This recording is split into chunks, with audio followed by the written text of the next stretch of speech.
अभी हम देखेंगे हमारे पास कैपेसिटर। तो कैपेसिटर क्या है? कैपेसिटर एक इलेक्ट्रिक डिवाइस है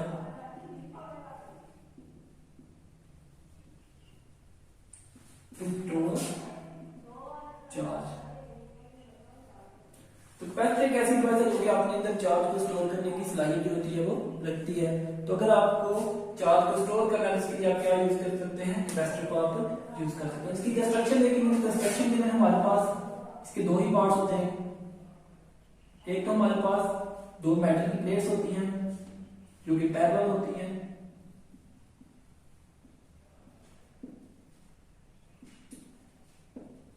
और इनके दरमियान में हम कोई इंसुलेशन मीडियम रखते हैं।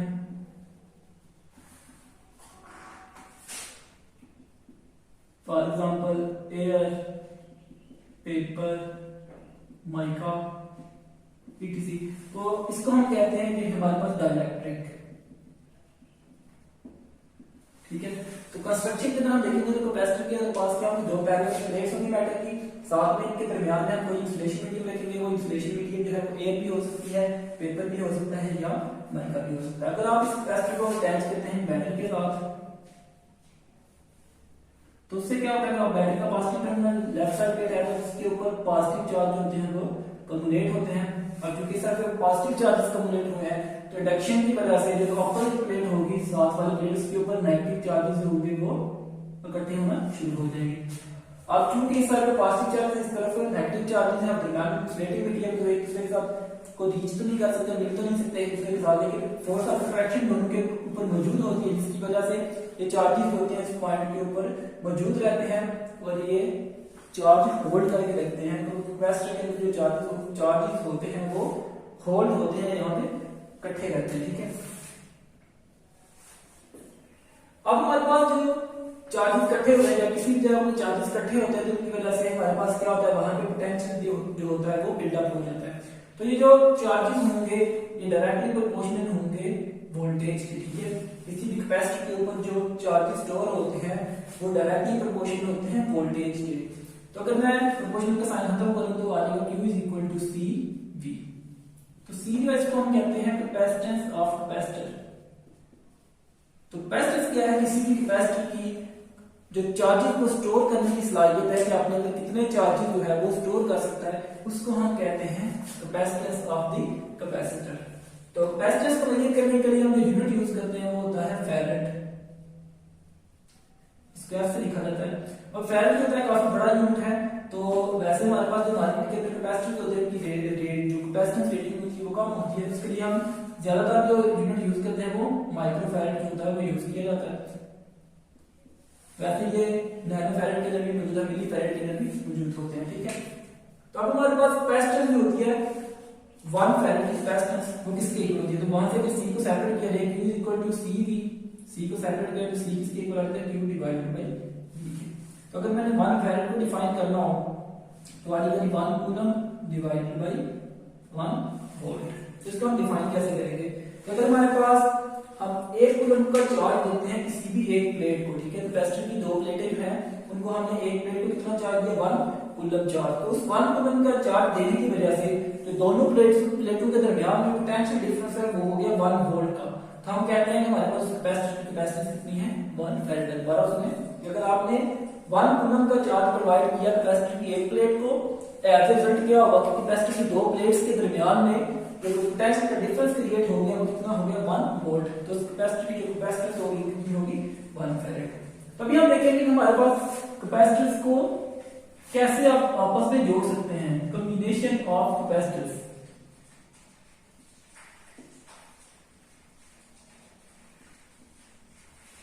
तो दो कॉम्बिनेशन है, एक सीरीज कॉम्बिनेशन है और एक पैरेलल कॉम्बिनेशन। तो हम पहले सीरीज कॉम्बिनेशन को देख लेते हैं। तो सीरीज कॉम्बिनेशन के अंदर क्या होता है? कैपेसिटर्स को एक ही लाइन के अंदर जोड़ा जाता है। इस तरह जोड़ा जाता है कि सारे के सारे कैपेसिटर एक ही पाथ के ऊपर मौजूद होते हैं, करंट के गुजरने का सिर्फ एक ही रास्ता होता है। फॉर एग्जांपल मेरे पास ये तीन कैपेसिटर हैं C1, C2 एंड C3। इनको मैंने इस तरह जोड़ा कि सारे के सारे कैपेसिटर जो है वो एक ही लाइन के ऊपर मौजूद है, करंट के गुजरने का एक ही रास्ता है। तो इनको मैंने अटैच कर दिया एक बैटरी के साथ। अब जब बैटरी के साथ अटैच करूंगा तो यहाँ के जो बैटरी चार्जेस प्रोवाइड करेंगे, चार्जेस यहाँ से मूव करेंगे, वो सारे के सारे चार्जेस जो होंगे एक ही अमाउंट के अंदर सारे के सारे कैपेसिटर्स के अंदर से गुजरेंगे।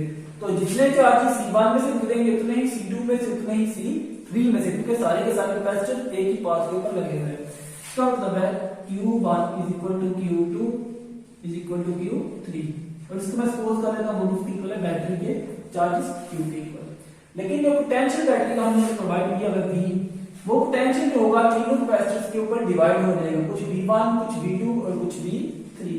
तो टोटल जो वोल्टेज होंगे बैटरी के किसकी इक्वल आ जाएंगे, V1 plus V2 plus V3। अब रिजल्ट में हमने पढ़ा कि Q इज इक्वल टू होता है CV। अब मुझे पहले चाहिए V को अगर मैं यहां से सेपरेट करता हूं V किसके इक्वल आ जाएगा, Q डिवाइडेड बाय C।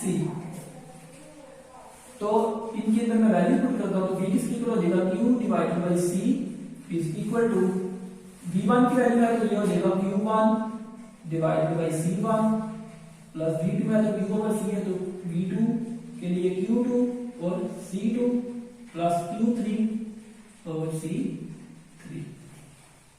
ठीक हो गया।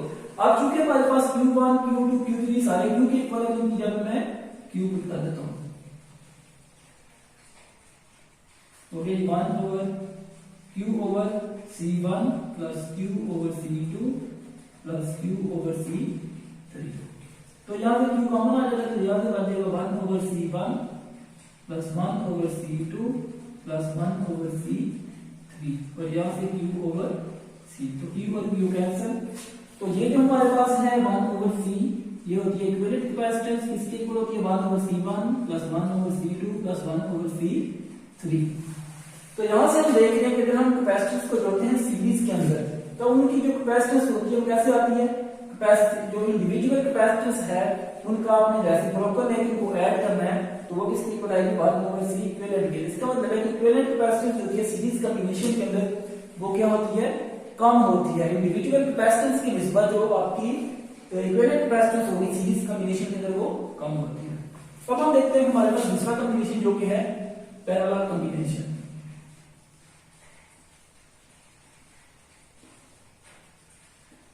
तो पैरेलल कॉम्बिनेशन की तरह हम क्या करते हैं कि हमारे पास तीन कैपेसिटर हैं,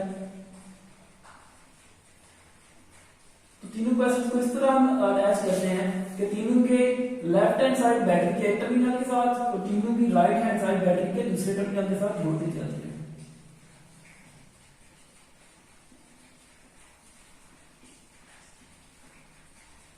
अब इस तरह जोड़ने से क्या हुआ कि हमारे पास करंट के डिफरेंट रास्ते जो है वो बन गए, मल्टीपल रास्ते जो है वो बन गए।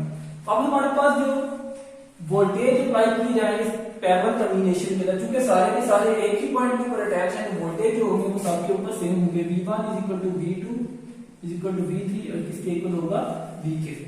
लेकिन हमारे पास जो चार्ज होगा हर कैपेसिटर के अंदर वो डिफरेंट होगा। ठीक है, तो total charge battery Q provide करेगी किसके इक्वल होगा, Q1 plus Q2 plus Q3। अब मुझे वैल्यू चाहिए Q1 Q2 Q3 की, और हमें पता है कि Q किसके इक्वल होता है, C V के। तो Q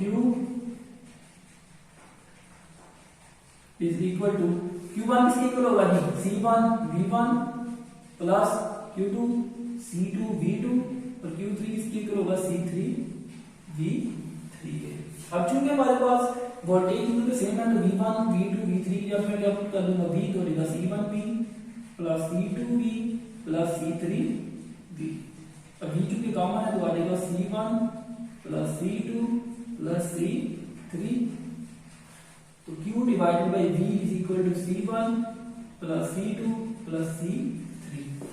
अब हमारे पास Q ओवर V जो है वो किसके इक्वल है, Q ओवर V किसके इक्वल आ जाएगा, कैपेसिटेंस के। ठीक है, तो C इक्विवेलेंट किसके इक्वल आ गया, C1 plus C2 plus C3। इसका मतलब है पैरेलल कॉम्बिनेशन में जब हम कैपेसिटेंस को ऐड करते हैं तो वो जो इक्विवेलेंट कैपेसिटेंस होती है वो फॉर्म ऑफ इंडिविजुअल कैपेसिटेंस की इक्वल होती है। इंडिविजुअल कैपेसिटेंस को ऐड करते हैं तो आपके पास जो इक्विवेलेंट कैपेसिटेंस है वो आ जाती है। इसका मतलब है कि इक्विवेलेंट कैपेसिटेंस इंडिविजुअल कैपेसिटेंस से ज्यादा होती है। उसके बाद हमारे पास चली टाइप्स ऑफ कैपेसिटर्स। तो हमारे पास दो टाइप के कैपेसिटर जो डिस्कस किए गए हैं, एक फिक्स्ड कैपेसिटर है और एक वेरिएबल कैपेसिटर है। तो फिक्स्ड कैपेसिटर जो होते हैं उनकी कैपेसिटेंस जो होती है वो फिक्स होती है, वो आप चेंज नहीं कर सकते। इसकी वजह जो फिक्स्ड कैपेसिटर होते हैं उनकी जो प्लेट्स होती हैं वो फिक्स होती हैं, उनको आप मूव जो है वो नहीं कर सकते, इसकी वजह से उनकी कैपेसिटेंस जो होती है वो कांस्टेंट रहती है। इस तरह एक होते हैं हमारे पास वेरिएबल कैपेसिटर। तो वेरिएबल कैपेसिटर का क्या काम है कि वेरिएबल कैपेसिटर जो है आप अपनी कैपेसिटेंस को चेंज कर सकते हैं। इनके अंदर जो प्लेट्स लगी होती हैं पैरेलल प्लेट्स, ये मूव कर सकती हैं, इनको मूव करके आप कैपेसिटेंस होती है वो चेंज कर सकते हैं। तो ये था हमारा टॉपिक चैप्टर का, हमारा इलेक्ट्रोस्टैटिक का, जो कि आज कंप्लीट हो गया। उम्मीद है कि आपको इस चैप्टर की समझ आ गई होगी।